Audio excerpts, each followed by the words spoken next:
So good evening, everyone. Welcome to Hill Center at the Old Naval Hospital in the annual Benjamin Drummond Emancipation Day celebration. My name is Regina T, and I have worked with Marianne Brownlow and the Hill Center staff for the last 8 years, Marianne, I think, helping to organize this annual celebration. The celebration recognizes the DC Emancipation Act becoming law on April 16th of 1862 and the freeing of a little over 3,000 enslaved persons held in the District of Columbia. The series was named in honor of Benjamin Drummond, who was born around 1843 in Nassau, New York. Drummond, a 24-year-old Black sailor, was the first patient admitted to the Naval Hospital, now known as the Old Naval Hospital, when it opened on October 1st of 1866. Drummond was initially injured in Texas while serving on the USS Morning Light. He was actually shot in the leg. He would receive care for that injury at a naval hospital in New Orleans. On December 6 of 1864, Drummond re-enlisted in the Navy and came to be a patient in this building on October 1st of 1866 when his wound reopened. So we not only dedicate this celebration to Benjamin Drummond, we today can dedicate this panel discussion, which will examine the experiences of African Americans who served in the U.S. Navy, to Benjamin Drummond, as well as we sit in Benjamin Drummond Hall. So thank you to our sponsor, National Capital Bank, and so without further delay, let me introduce our dynamic panel today. First, we have Dr. Regina Akers. She is a native of Washington, D.C. She received her Bachelors in U.S. History from the Catholic University of America, receiving both her Masters and Doctorate in U.S. and Public History from Howard University. She's a member of the Public History and EducationSection in the Histories Branch at the Naval History and Heritage Command, where she has served as an archivist and historian since 1987.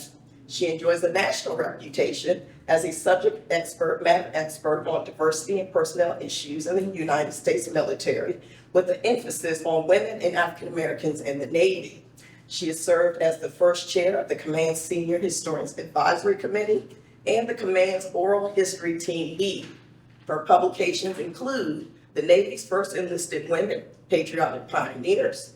That was Naval History and Heritage Command 2019. She is the co-author of the United States Navy Oral History Guide. She has presented at a myriad of symposia, ranging from the Wilson Center to the National Archives, and she has given numerous media interviews. Her prestigious assignments include the African American Civil War Sailors Project, the Don't Ask, Don't Tell Task Force, and the advisory committee supporting a congressional effort to establish a Women's History Museum on the National Mall. She's also a key contributor to the Pentagon's African American Corridor Renovation Project. She is the 2024 Paul Award co-recipient for outstanding career achievements in oral history. Please help me welcome Dr. Regina Akers.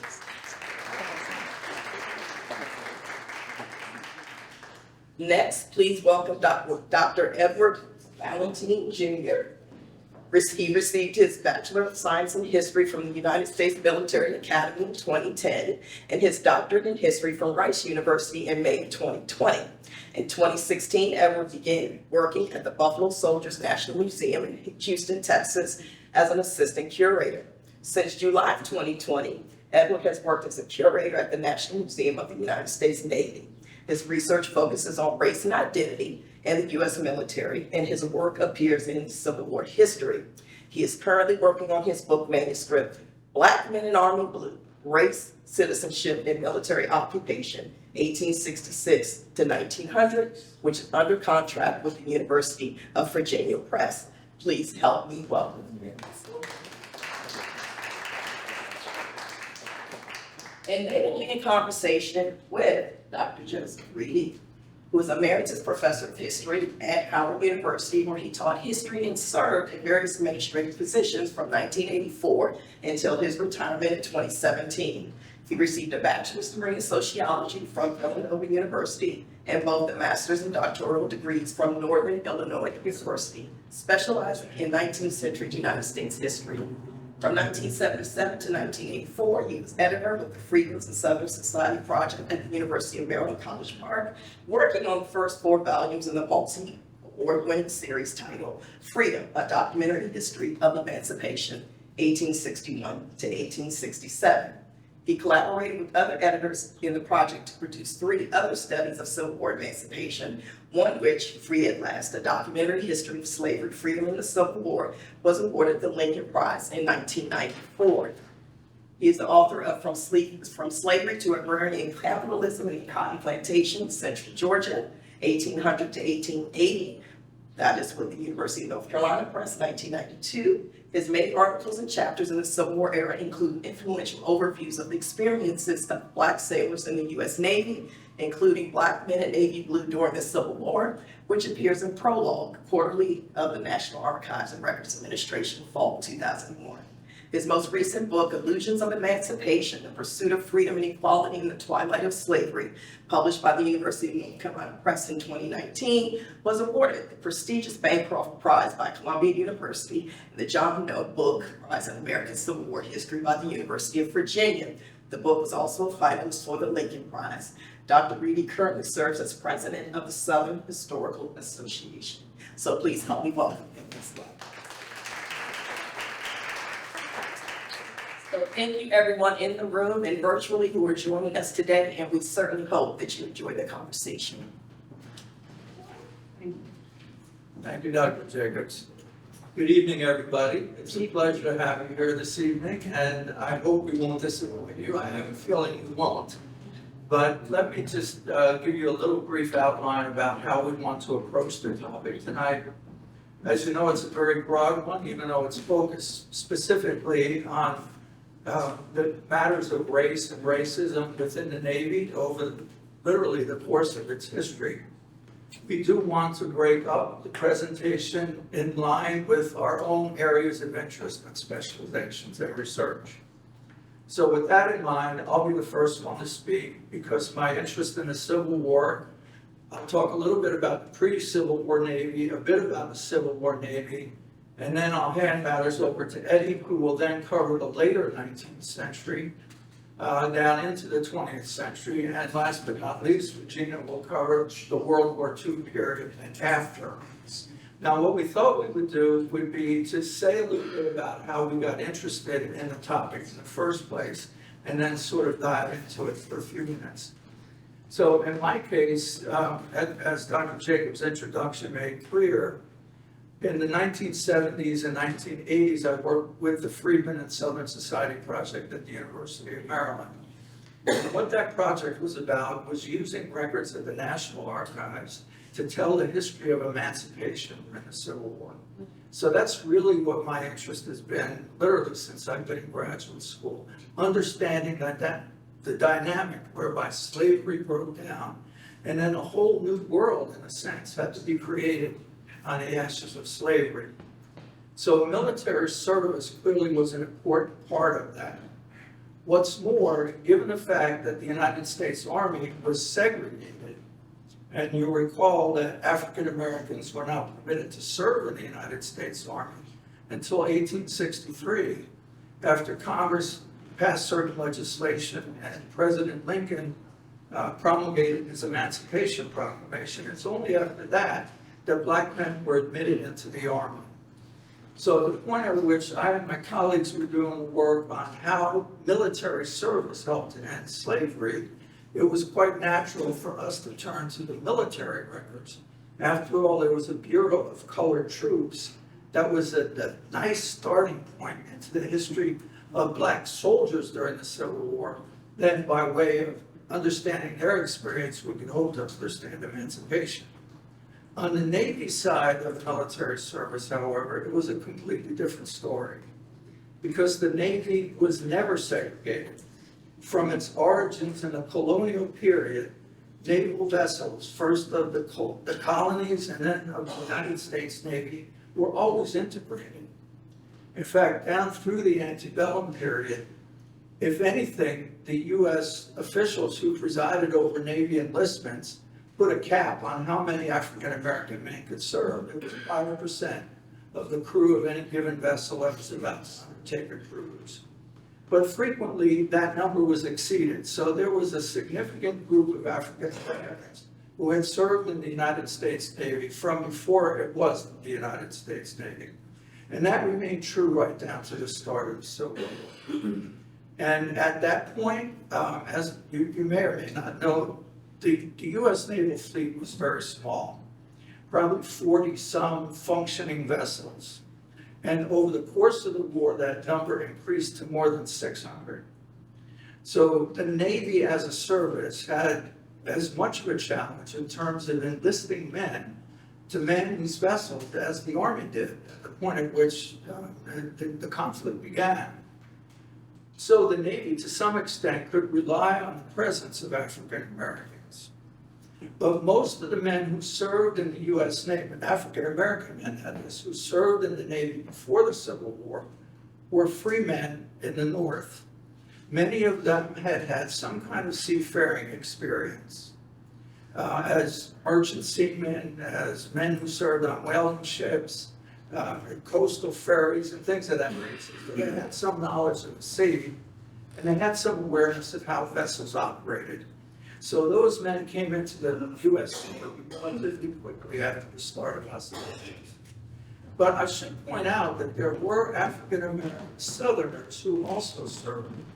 So Norfolk was a major naval base, and Norfolk, of course, is in Virginia, which was a slave state. So large numbers of men, some of whom were enslaved, had in effect been hired to the United States Navy. Other free men in and around Norfolk also served. So my point here simply with regard to the start of the Civil War is that the number of African Americans was small, but it was not zero, and that men often had some pre-war service. But as the Navy expanded, then the need for more sailors obviously increased exponentially.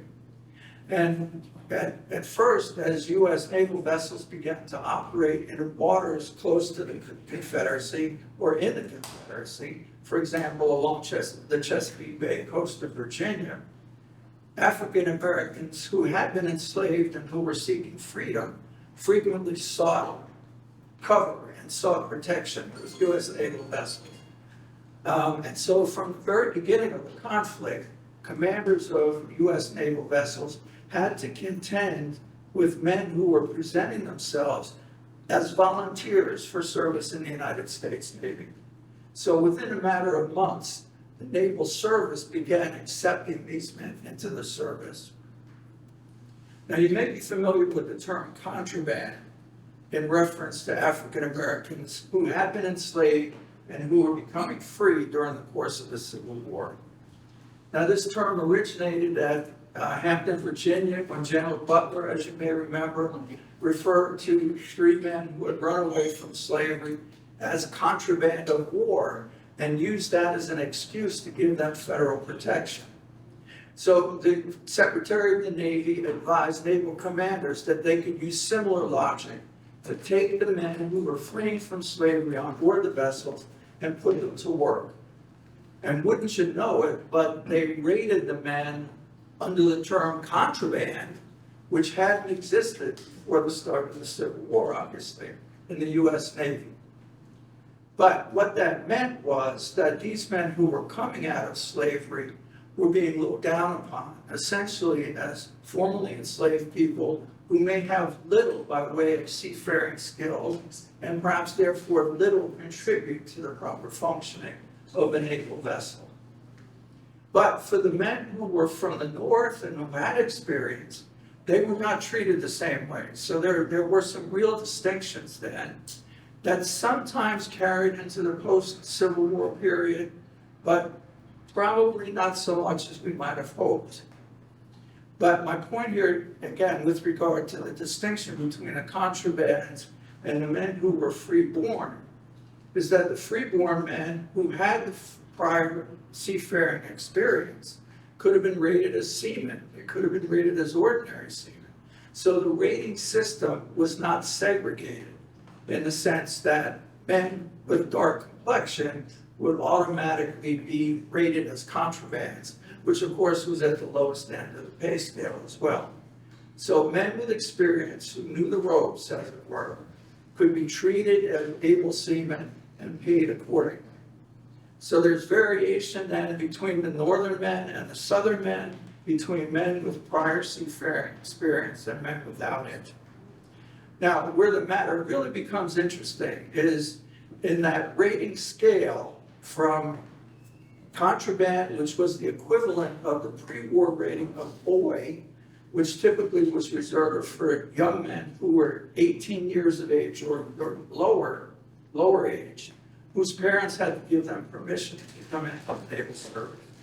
So here are the contrabands then being associated with enslavement, also being associated with the rating of boy, which again implies novice, inexperienced, perhaps underage. So the contrabands carried that burden with them throughout their terms of service. But the men who were freeborn did not necessarily have that same kind of burden. Now, another point that I'd like to make with regard to the rating structure is that once men were assigned to a vessel, then essentially the captain of the vessel or his lieutenant would assign them ratings on board the ship. So men with experience could in fact have been rated as petty officers on board particular vessels.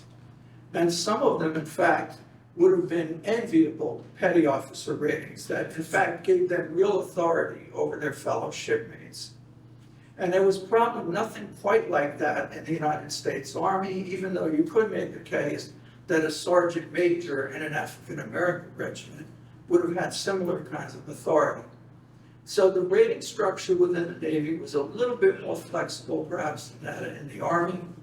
But again, it would have been men who had prior experience or real strength of character that the vessel commanders would have recognized and wanted to reward. Now, there were no commissioned officers in the United States Navy. In fact, as Regina will point out, it's not until World War II, as many of you know, that African-American men were commissioned as officers.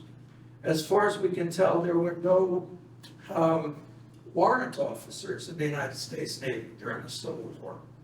So the structure was to some extent flexible. Again, to some extent, I don't want to over-exaggerate the ability of African-American men to move up the ladder, if you will, of naval ratings. But nonetheless, there were real limits to it, and none could even think about becoming naval officers. So, on the one hand, the ships are integrated, but they weren't equal. Integration without equality is a way to conceive of this. In many cases, they were discriminated against, especially the contrabands. So in the Pacific Squadron, there was a ship called the St. Mary's that took in perhaps as many as 70 or 80 men who had been enlisted from Maryland and then sent out to the Pacific Ocean on St. Mary's to chase down Confederate predatory vessels in the Pacific Ocean. They were not only labeled as contrabands, but they were treated as inferior by their fellow shipmates. And a group of what they described as New York ruffians, European-American men who came into the service, were also assigned to the same ship. And they almost came to blows. So routinely in the evening during the dog watches, as the men were relaxing on deck, the African-American sailors, the contrabands on St. Mary's, were subjected to having all kinds of things thrown at them. Sharp objects, wheel chocks for guns, and all kinds of things of that nature. And it got to the point where they just said, no, we're not doing this anymore. And they threatened a mutiny, and then the officers of the ship had to step in. So there's a case where the contrabands were treated very much differently, discriminated against in all kinds of ways, and abused by their fellow white sailors. But in other cases, the Navy justice system, for example, and court-martial cases that we were talking about, did not discriminate against black sailors. There was a case of two sailors, an Irishman and an African-American, who I think were in the Gulf Squadron. They got into an argument that started bad-mouthing each other and no doubt disrespecting each other's mothers and what have you. And they got into a fist fight. And before too long, both of them fell to the deck, and the Irishman's head crashed into the hard deck and his skull fractured. And he died within hours, if not days, of that accident. So the African-American sailor was grabbed and charged with murder. He went through the court-martial proceedings, and the court found him not guilty. So as we think about cases like that, you wonder how this man would have fared in a civilian justice system. For example, if this had happened in New York City, for example, or Baltimore for that matter, or Washington or anywhere. So there were ways in which African American sailors in the Civil War Navy could have achieved a level of justice that they might not have been able to have equal in civilian life. But by and large, it was a case of being integrated into a service, but at the same time being discriminated against in all kinds of ways. So let me stop there for now, and I'll let Eddie take over and cover the post-war period, and then we'd like to get some conversation going among us, and if time permits, to have you make some comments and perhaps ask some questions as well. Eddie, it's yours. Sure. Thank you all again for being here. I've always been interested in the Black military experience. Most of my research is really focused on the Army. Both my parents were in the Army. I was in the Army. Navy just happens to pay you now. But in all seriousness, I've always been captivated by the question of what does it mean to be a Black person in the military. People in the military have always been at the vanguard of the fight for civil rights. So those questions kind of still captivate me. And I found that I can still ask those questions in my current job. For those who don't know, the Navy plans to build a new National Museum here in DC. One of the main things we want to do in that museum is really emphasize personal stories about individuals, talk about the human dimensions of naval service, and really answer the question of who's in the Navy, what's life like, what do people actually do at sea. And we really want to foster a museum environment where our audience, especially younger visitors, will encounter stories about people who look like them. That's important. Representation is extremely important. But to engage with those questions in a responsible manner requires us to think about power dynamics and how that affects people's lives. So in short, we really need to think about who's allowed to be in the Navy. What are they allowed to do or become in the Navy? And we really want people to think of naval history as a bridge for understanding broader U.S. history. Thinking about how the Navy influenced political, social, cultural, and economic developments, and vice versa. With that, I'll jump into my purpose. So Dr. Reidy noted, most of my remarks are going to focus on the events that occurred between the 1870s and roughly 1920. There's a clear story arc here about the experiences of Black sailors, and it's largely a story of opportunities in the Navy steadily declining for Black sailors. From about 1870 to the early 1900s, you can find Black sailors. Most of them are serving as stewards, cooks, and landsmen, but some of them have more specialized jobs as firemen, carpenters, storekeepers, and water tenders. At this point, we have more steamships with more kind of specialized jobs. And while we know of no Black sailors who were promoted to petty officer first class, you can find a handful that were promoted to petty officer second class and third class. And between 1872 and 1901, there was 9 Black sailors that were awarded the Medal of Honor for various acts of bravery and heroism. And then also throughout this period, going into the 1890s and into the early 1900s, Black sailors are continuing to serve in integrated crews. They ate, slept, worked, and fought alongside white sailors. And while most of their discussion is really kind of focused on a black-white binary, it's important to note that there were Filipino sailors, Chinese sailors, Japanese sailors, sailors from South America, all over the world. So it's really a really integrated fleet. And while Black sailors, as Dr. Reidy pointed out, were certainly no strangers to racism, there were still some small pockets of mobility and autonomy that permeated the wall of white supremacy. But by the early 1900s and continuing about 1920, Jim Crow policies increasingly restricted opportunities for Black sailors. And so I kind of wanted to talk a little bit about a story that I was kind of looking into when I was prepping for this. And it comes from a newspaper called the New York Age, which is a very prominent Black newspaper. The Black press kind of matures as an institution at this point. Black sailors are reading Black newspapers and writing back to them. And there's an incident in 1909 when a fleet of warships docks in New York. They have a parade, and a lot of the Black presidents note that there's no Black people at the parade. They know there's Black sailors on the ship, so they ask kind of what's going on.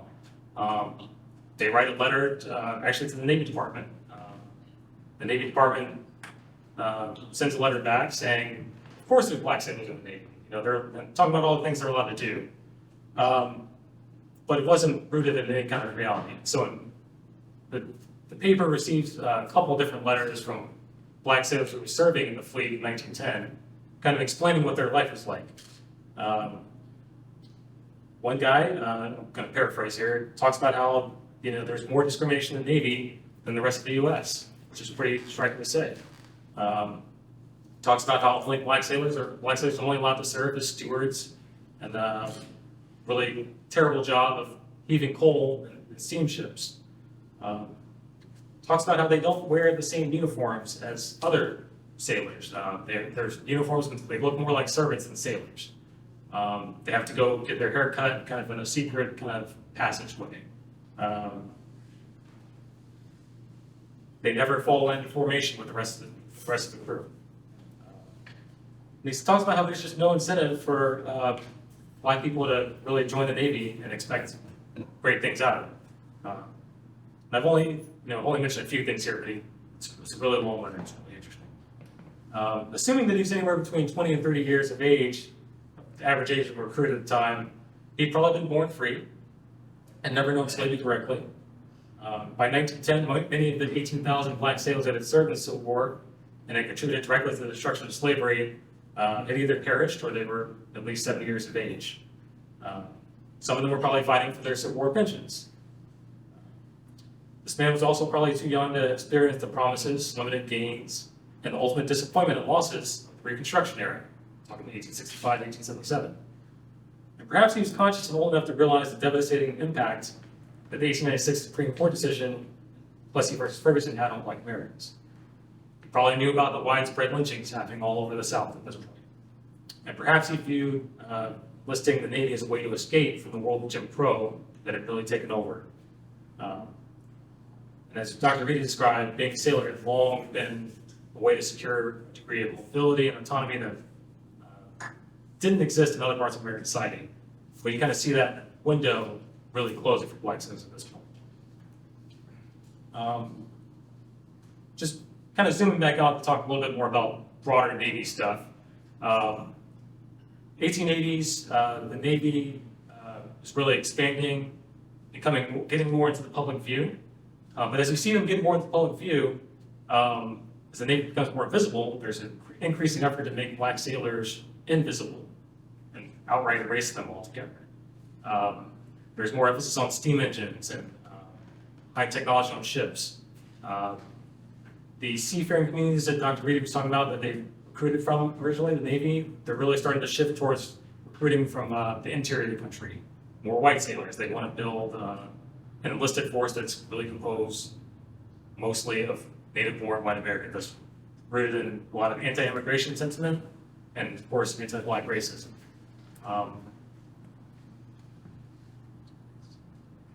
But then by 1919, it's kind of like the culminating point. I like to think of kind of integration or segregation as kind of a process rather than a moment.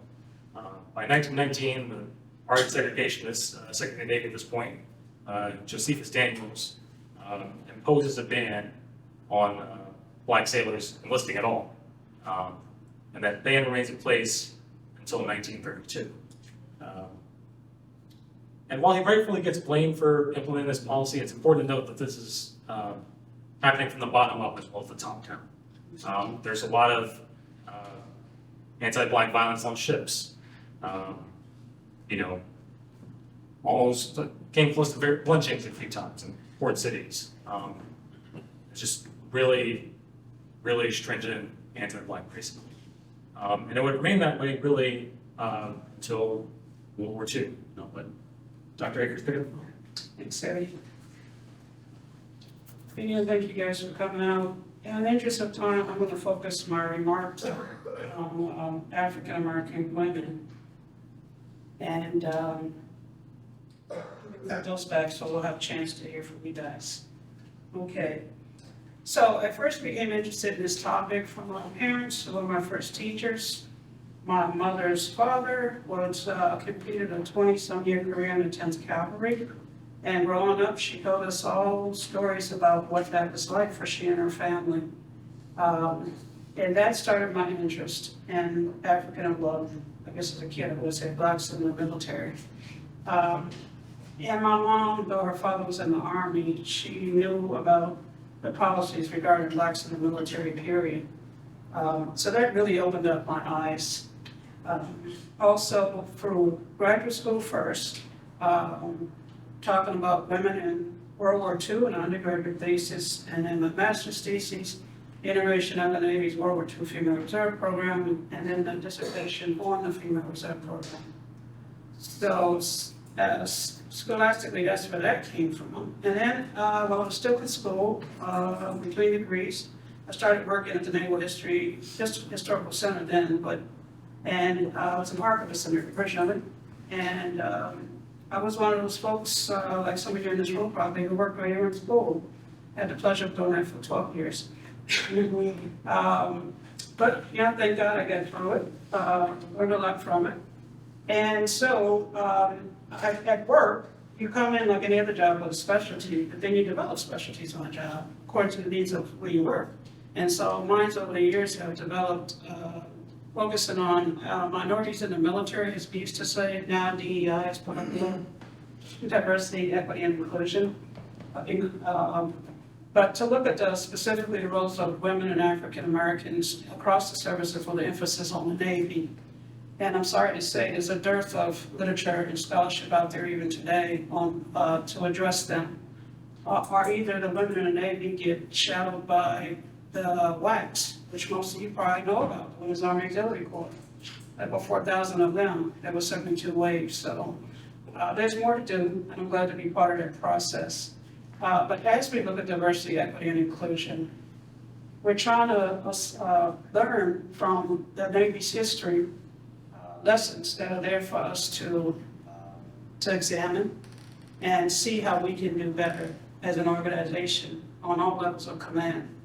How do you really implement policy? You can have a policy on the wall, but if that commanding officer doesn't implement it, what the heck? It's just a piece of paper on the wall. How do you go beyond that? What does integration really mean? And as you know, that's something the services are grappling with today. And how much do you reflect on the past experience without being accused of advocating critical race theory? I'm just keeping it real. It's kind of frustrating, actually. You're just trying to tell the whole story of the Navy that previously has not been written or has been marginalized, or there are a lot of missing chapters or pages for African Americans. So there's not always acceptance, encouragement to do so. And I'm not talking about my command, I just mean at large.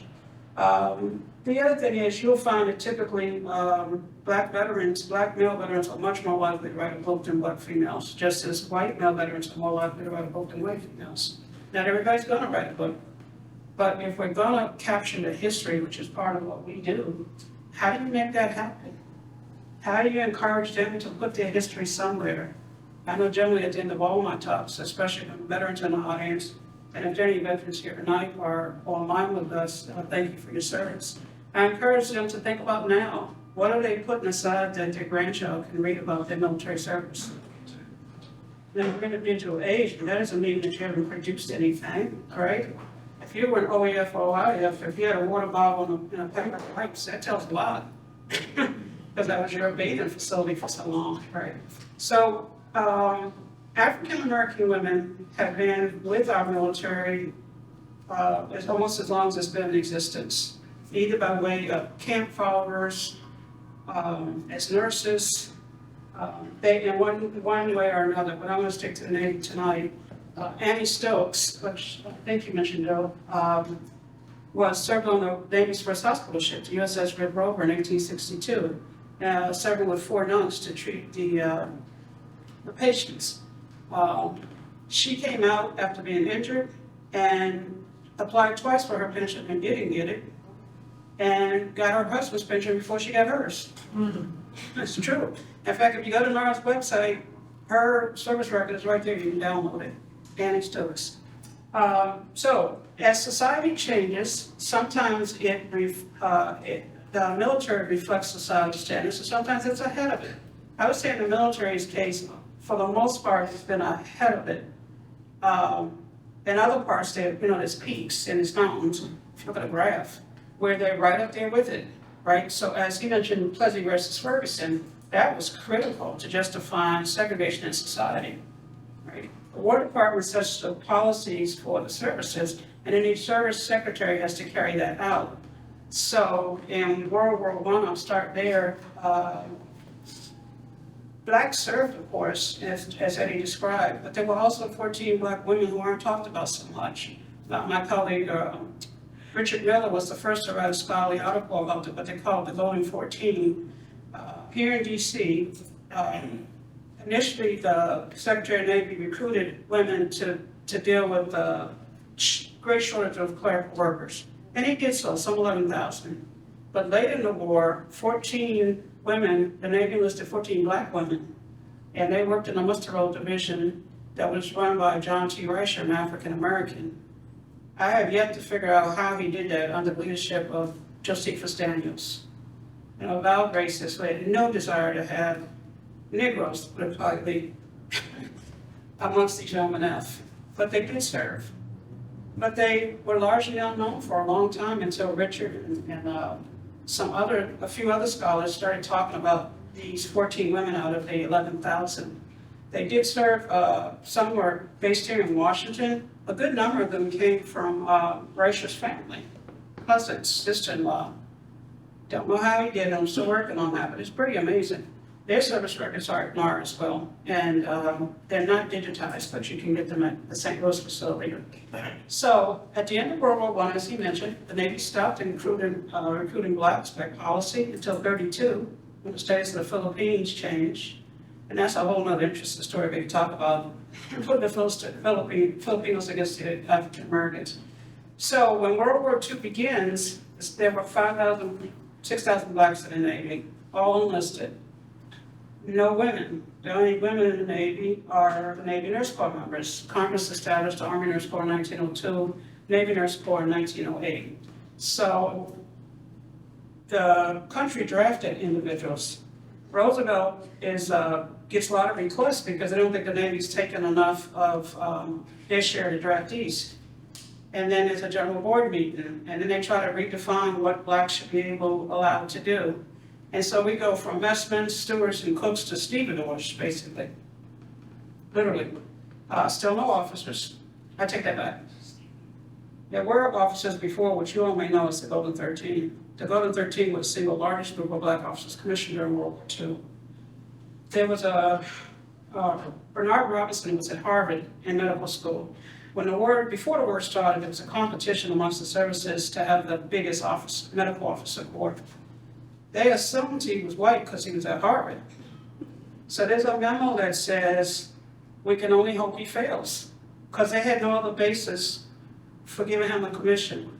Another fellow was an aviator, and he was very fair-skinned, and some people say he passed, I don't know if he did or not, like Oscar Holmes, lived in Maryland, and he became an aviator. But because the command and aviation structure can change so quickly and they didn't want Blacks commanding whites, they made him an aviator T, in parentheses. That means he trained aviators throughout the war, despite the shortage of aviators during the war. Certainly when it started. So, why am I talking about Blacks so much, the men? Because Black women endured a double burden. The discriminatory practices against Black sailors, they endured that, as well as the discriminatory practice against women. When the Navy set up its female reserve program, which is commonly known as the WAVE program, some of you know it as that, there were much strong opposition to it. What woman would want to join the military? There were members of Congress during the hearings who said they'd rather have dogs and cats than women. It's just terrible. Women weren't drafted. This was a proposal, if we're going to go to war, it's in 41, they had these hearings. Let's make a real place for them. I wish I had time. They had to do this because Congress changed legislation to allow women to serve. So now they got to create a place for women to serve, right? There were advocates, even before the attack on Pearl Harbor, During those hearings, the NACP representatives, the Alpha Kappa Alpha Nonpartisan Council, the sorority, and many others who went to Congress and they said they want and testified they want a non-discriminatory clause put in the legislation establishing the WAC, the waves, the spars, etc., and they refused to do it. So the waves were established on 30 July 1942. They trained a core group of officers and then enlisted. Eventually there'd be 90,000 of them. Well, this agitation for change and equality for the women, it continued throughout the war. It's another part of the World War II Civil Rights Movement. We don't think of it that way, but it very much was. You mentioned the media, Eddie. The media was very much playing a role in this, keeping the issues before the public, through editorials, through accounts of sailors' experiences, asking the Navy, why haven't you admitted women? And it was right beside an advertisement from the Navy saying we need more women, but they wouldn't recruit black women. So they were going to do this. Later in the war, the Navy announces the acceptance of Negroes into the waves. You know, words are powerful and they're deliberate. It doesn't say integrated. It doesn't say they're going to be equal. That's because they weren't. The plan was to bring them in and segregate them, right? The Secretary of the Navy, Frank Knox, when the war began, said there'd be waves, black waves over his dead body, according to the wave director. They would never meet his standards for the program. Well, be careful what you say. He dies in April 44. He's succeeded by James Forrestal, who had worked with blacks, didn't have the same beliefs about race, and he said two navies are just too expensive. He knew the Roosevelts during the New Deal years. And so some things were underway when he came into his position, but he advocated for change in a very strong way. And then another factor is election years. I don't know if you know this, some things are possible during election years that otherwise would never happen, right? B.L. Davis was promoted to a general in what? An election year, 1940. Yet they would let him command troops. He made films during the war. Have you all seen the Negro Soul? Oh, don't have time. So in World War II, the first two women, again, you have an officer corps and then you have enlisted, were Harriet Pickens, who's the daughter of William Pickens, who's one of the founders of the NAACP. She's a public health specialist living in New York. Frances Elizabeth Wheels is a social worker. She told me she was on a train when she read the Navy's ad and she couldn't believe it, and there was no male in her family to serve. So the two of them come forward. Like anybody else, they didn't want to serve where they lived, but guess where the Navy put them? They entered the last class of wave officer recruits to be trained 2.5 weeks into a 7 or 8 week program, and Pickens finished the second in the class. So then they're told, they get orders, and they're sent to the main training station for enlisted waves at Harmon College. It was dubbed USS Hunter. And there, Pickens will do physical training, and Francis did classification tests with the recruits to determine where they could go. 70 other enlisted waves will follow them. Now, statistically, 72 out of 90,000 is insignificant. But the significance is that they were part of the struggle for equal opportunity in the military that preceded World War II and continued well after, in the military, in society at large. They served, again, women were not drafted. So that means they volunteered in our military, which as far as they knew was going to give them a sort of a segregated experience. And they did very well and used the GI Bill. Because of what these 300-some thousand women who served in World War II in the military, you might have heard of the WASP, Women Air Service Pilots. During the war, there was conversation that we have to find a place for women in the post-war military. So in 1948, July 1948 specifically, the Congress passes the Women's Armed Services Integration Act, which gives women a peacetime role, a role in the peacetime services with some pretty big restrictions, right? Ask me that in Q&A, I'll save time for you guys. But that's what gave women, allowed women to stay after the war with restrictions. And I'll stop my comments there for audience judgment. All right, before we open it up to questions, excuse me, I just had a thought that based on comments from my two colleagues, that I think might serve as a bridge. We have been talking a bit about individuals and how often when you see the story in their own words, you can feel a sense of immediacy that you wouldn't get otherwise. And we as historians thrive on doing that. Now, of course, we try to generalize above the individual, but if we get back to the individual, I'm sure you know stories, perhaps from your own family, which of course then raises the question about the connections between the individual, the family, and the community. And we see this over and over again in the people that we're studying. They're not acting solely as individuals. They come into military service with their next door neighbor, their cousin, their brother, their father in many cases. And then they leave service and go back home with those kind of bonds in effect strengthened. But if you keep layering those relationships upward, one of the critical pieces is the relationship of the individual and the families and the communities to the federal government. Military service provides the key for individuals, families, and communities to have a direct link with the federal government. And we see this in the pension records. We see it in the various kinds of benefits that the federal government makes available to veterans, and the ways in which individuals then interact with their families, giving testimony as to each other's stories and what have you. But that strengthens that relationship. And we see it over and over again. And it's not just a matter of enlistment from generation to generation, even though that's an important part of it. But we've become very much tuned in to the way that pension records show the relationships across generations, that the service of an individual, maybe 150 years ago, kind of opens the door to a new relationship. Do you want to comment at all about that, Eddie? No, I think you much covered it. That's it. Fully integrated. Regina? Yep. I'd like to hear from the audience. So some of you may have those kind of connections that you know the vitality of it from your own experience. Yes, sir. Let me, Hello, my name is Hugh Goffinette. I'm a junior at Howard University. Yes, ma'am, it's you. My question, and my apologies if it was addressed, I walked in about 10 minutes late. In my research on U.S. colored troops, I found quite a number of them who had originally enlisted in the U.S. Army and then were then moved to join the U.S. Navy, or pushed into the Navy. I'm curious if in your research you have seen those stories and maybe have understandings about why these individuals may have been chosen, because that's something I have literally no idea about. And I tried to figure out why, and I never really could. If not, no worries. I know it's a really interesting I thing. can answer part of it. I mentioned the men who had served on the St. Mary's as men who have been enslaved in Maryland. Federal military authorities were in the business of forming African-American Army regiments in Maryland. And they reached a point early in 1864 where they had a number of regiments that were partially filled.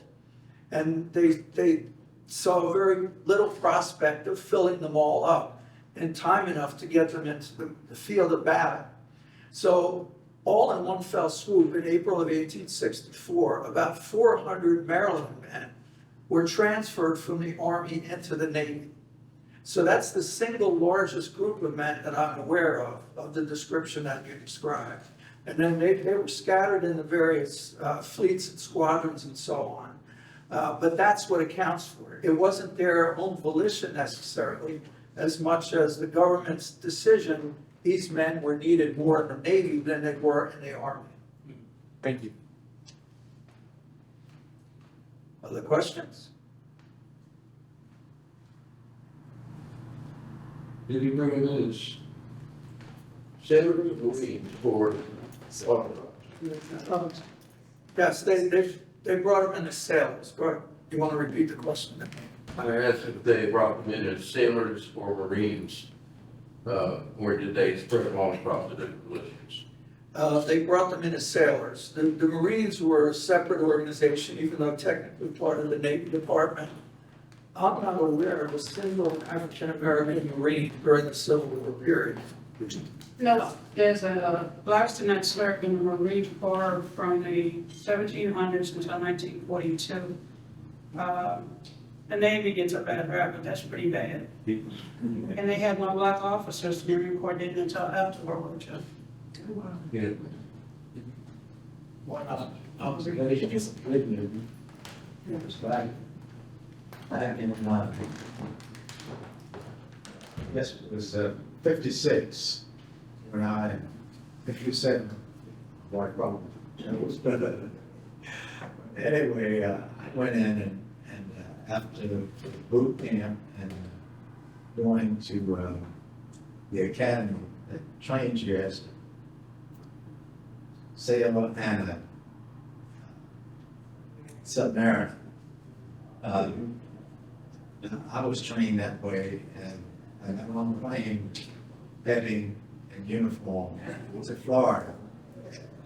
When I got to Florida, about halfway to Key West, where I was sent to be assigned, I ran into a situation where I was the only dressed sailor in the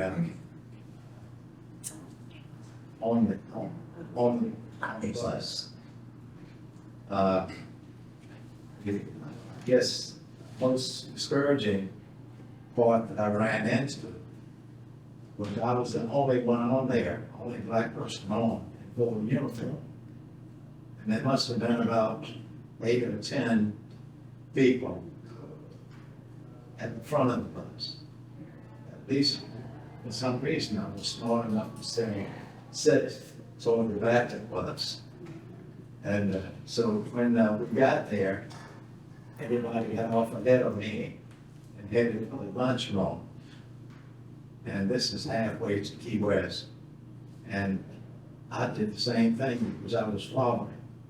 But I was stopped at the door, referred around the back.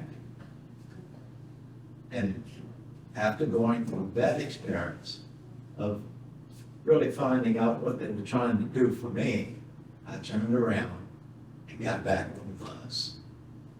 And when I got to Key West, I found out that it was very, I guess, segregated in Florida because they had about Just a little bit.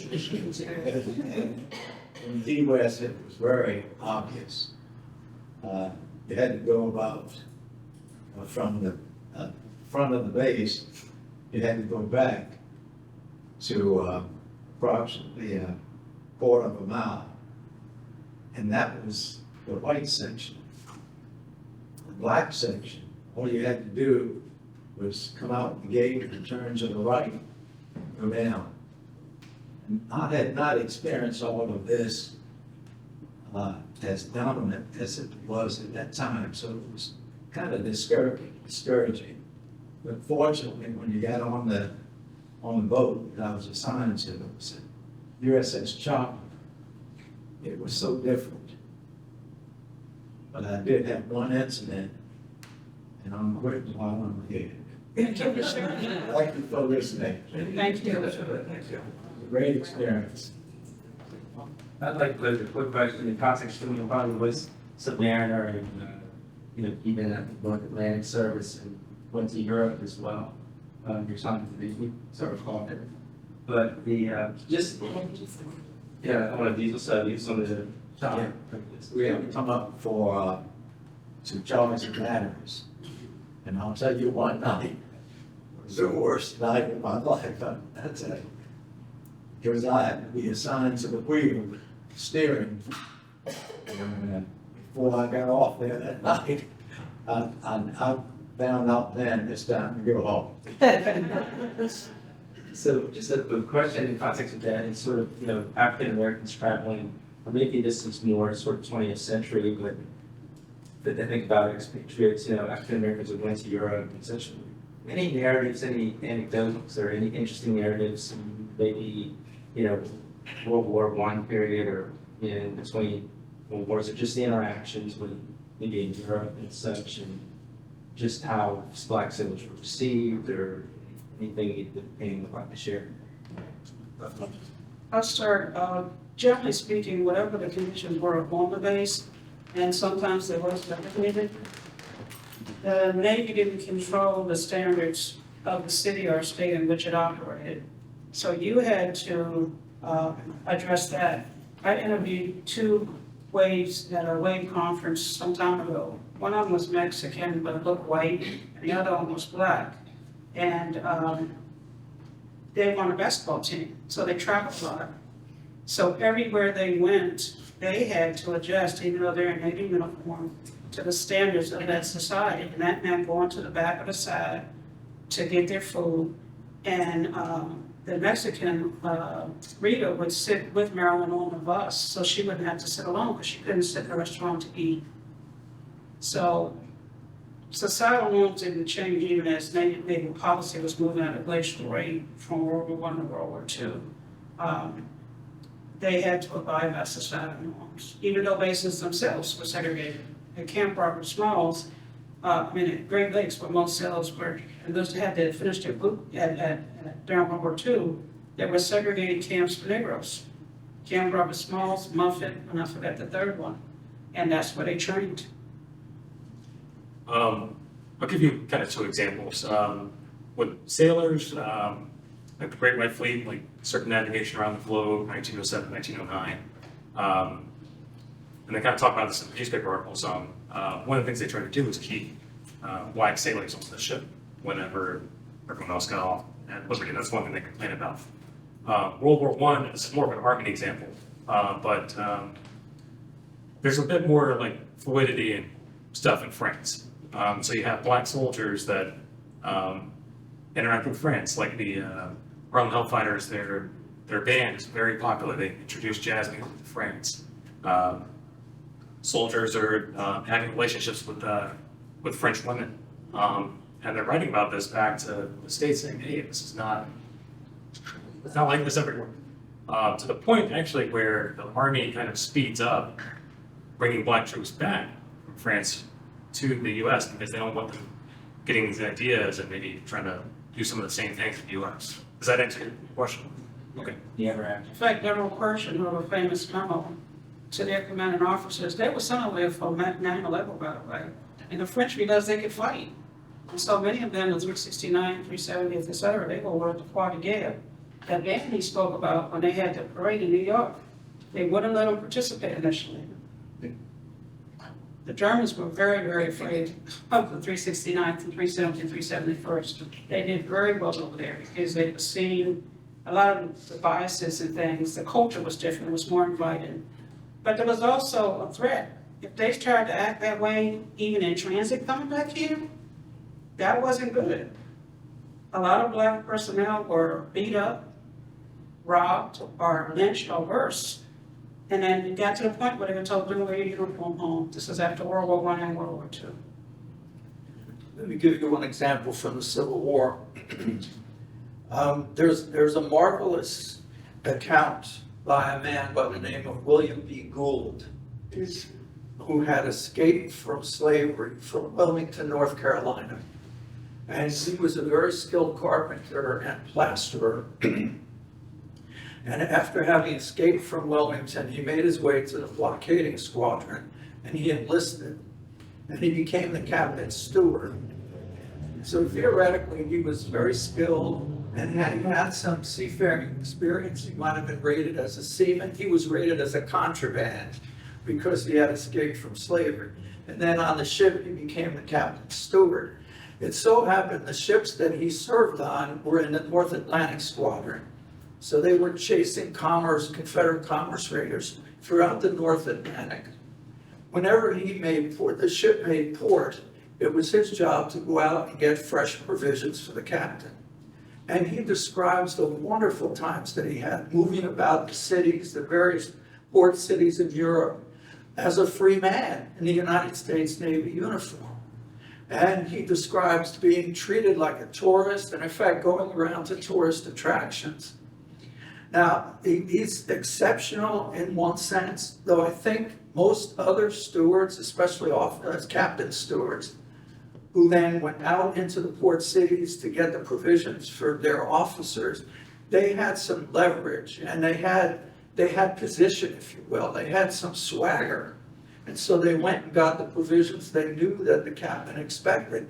But in the meantime, they carried themselves as though here was Europe at their behest, essentially, so they could go and visit the tourist sites as they would. Now, it's curious perhaps that he did not settle in North Carolina after the war. He settled in Dedham, Massachusetts.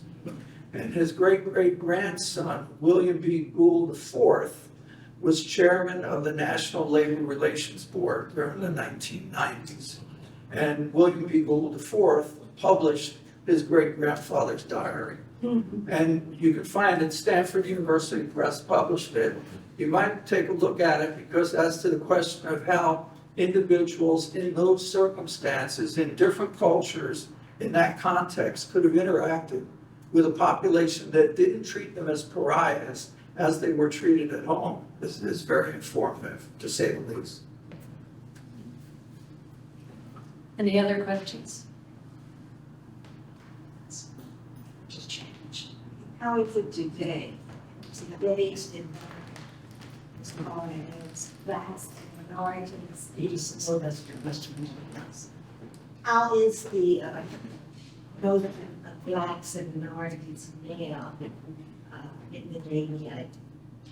My daughter's maid of honor graduated from the academy, and I know there are a lot of females in the anyway.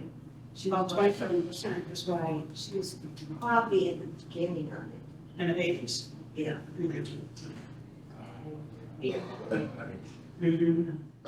So I'm just wondering, you know, as far as women and minorities, what is the percentage of being women? Is it eventually with the population that's in the Navy?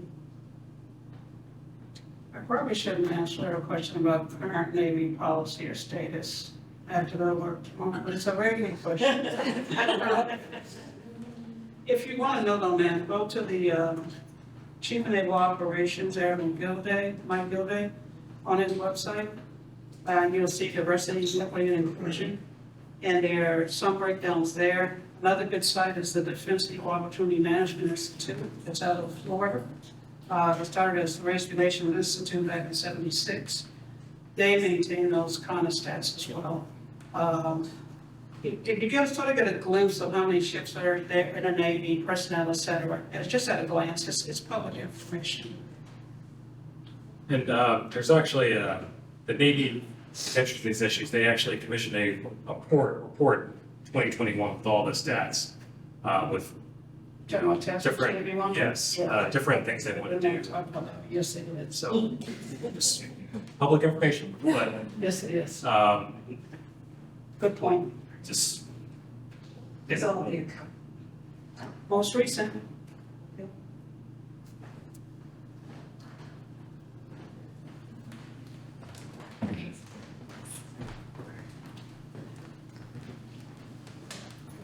So, ma'am, you alluded to having an interest in continuing the story about women in post-World War II. And so I'm interested in understanding more about the role of Black women in the U.S. Navy in the wars, especially Korea and Vietnam, and how it paralleled or how it changed for the better or for the worse, in the years that followed. Well, you remember I mentioned the 1948 Women's Armed Forces Integration Act? 48 was an election year, by the way. And then President Truman introduced the Equal Opportunity Executive Order 9991, which mandated equality of treatment of all military personnel. That's a process, right? You're talking about changing a culture, the military culture, and that doesn't happen overnight. So for women in general, I mentioned the restrictions. Thank you for mentioning, for bringing it up. Restrictions included there could only be one female in the rank of 06 or captain or colonel in the entire service, and that was the director of the waves, web, spars, etc. Women could not be in combat, right? If you became pregnant, you had to leave the military. That wasn't written in there, it was just a policy that then changed until '75. Those kind of restrictions from 48 until 78 would be turned over by way of congressional action, by way of lawsuit, women suing. You mentioned women at the academy. The academy opened their doors in '76 to women. George Gerald Ford signed the bill and the law. That started well before then. There was a court case. They argued that the school received federal funds, so you can't discriminate against these women by not allowing them to come to the school. So the school opened up to women in '76. They're coming up on a major anniversary. And there were 80 women in the first class, 81 women, 1 black. Janie Mimes, there's a wonderful book called, that's that, I'm sorry. But it's about her life at the Naval Academy. It's very well done. It's very detailed. It's very transparent about what that was like for her. Her sister went to the academy after her. Things like the civil rights movement, the women's rights movement, they did influence the women who were coming into the service. Because of these restrictions on rank, you mentioned what was the status, all women were stagnated. Because you could probably make lieutenant if you were an officer, but you weren't going, they couldn't have too many lieutenant commanders or commanders because you only got one captain in the entire Navy. And that's why a lot of them left. It was stagnated. Also, most women officers were trainers, some kind of clerical position, officer name for that, administrative. But they didn't have all the opportunities we think about today, right? Women aviation didn't open up to women until '73. The chaplain corps didn't open up to women until '73. No accident. What did the DOD do? They entered the draft, and we started the whole volunteer force, and that's what we're under now. So there were things affecting women's ability to progress, and a lot of it had to do with the standards in the Navy, the laws that were in place.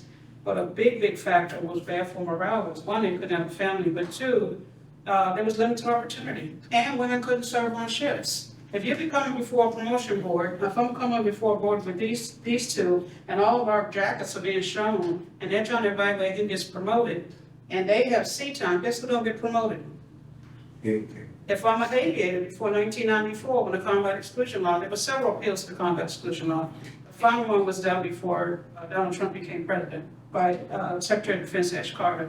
So if we're aviators, and they can do carrier landings, and it's not 1994, and I can't, right, any year before 94, between 73 and 94, I can't compete with them for job opportunities. I can't compete with them for promotions or command jobs, because the requirement was that you had to have carrier quals. It wasn't that they weren't able, the policy itself hindered them. So it depends on which community one serves in, right, gender restricted line or whatever community they're in. But those policies affected all women. And for women, again, even during the time you're speaking of, 50s, 60s, and 70s, they had to endure the policies that were in place to limit women and blacks. So that's why I talked about the double burden, our, never. So that's one.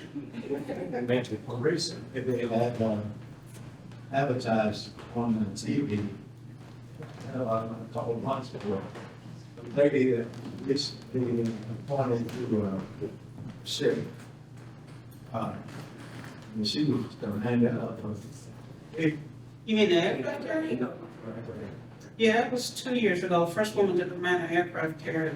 Yeah. And then they also assigned a female commander to Captain Farrell to the USS Constitution, the oldest ship in the Navy, continuously the ship in the Navy's fleet. What's the commanders now? Yes, first female, first black female, yes. It's really only recent that, women can sign up to the surfboard submarines. Well, no, they started in 2011, so they're actually putting on and they passed it to the anniversaries. But we do have our first female COB, chief of the boat, that happened a year and 18 months ago, and female XO on the boat. That's huge. But they've only the women officers have been in the subforce since 2010. The Enlisted started in 20, this is recent for me, I gotta stop. I'm an ex-Air Force guy. And, Thank you for your service. oh, one of the things that really amazed me while, and I was during the period of 71, back in those days, and there was a lot of difficulty in the military actually adapting, understanding, trying to visualize how young officers are going to interface. Okay. But my question to you, who have been doing this, I noticed that throughout history, as you all well know, the bulk of the military experience in America comes from the South. The serious leaders, the cavalrymen, Patton. And then you have people like Curtis LeMay, who's an ardent racist. Do you see that across all the services? And how do you see that those individuals, you spoke of policies, they develop and create and implement and maintain the policies. How do you see those influences affecting the progress that was not made throughout this integration period? So you're asking about how, where one's origin and environment might have influenced their command decisions? Is that what you're saying? How much of the influence of Southern leaders and their beliefs and value systems do you really feel that kind of led into the lack of policy direction and inclusion and motivation and upwards momentum for the Black communities in the various services within the Navy? And I saw it within where I was, but the Army, especially the Army and Navy. Did you run across that? Did you see that? That's what my question is. Did any of them stand out? Sure. Kind of mentioned Josephus Daniels earlier. Josephus Daniels. He was the Secretary of the Navy during World War I era. Before that, in 1898, he's very instrumental in overthrowing an interracial government in North Carolina. It's the Wilmington Massacre. The parties were a little bit different. The political parties were a little bit different than they were now. So when Democrats were in power, a lot of white Southerners were Democrats, and so they needed really to pass any policies. They had to really cater to a lot of Southern politicians to get any bills that they went through. That meant sometimes something like, let's say, the GI Bill, for example, federal policy, but they leave the implementation up to it to local and state authorities. So that means that the Southerners, white Southerners, ultimately decide who gets the benefits of the GI Bill, which is why you see some of these disparities after World War II, because even though the policy is race neutral on its face, the implementation is not. Does that answer your question? Well, yeah, and the reason I'm asking is because I just saw, I'm pretty sure I just saw, said that there is a policy that extends the benefits to Native Americans, but none of the other minorities. Right. How do you do that? So, what I'm saying is that those policies are continuing relative to the leaders that we have in the military. So we can stay here all day and talk, I'm sure. But I want to give our panelists one more round of applause for this.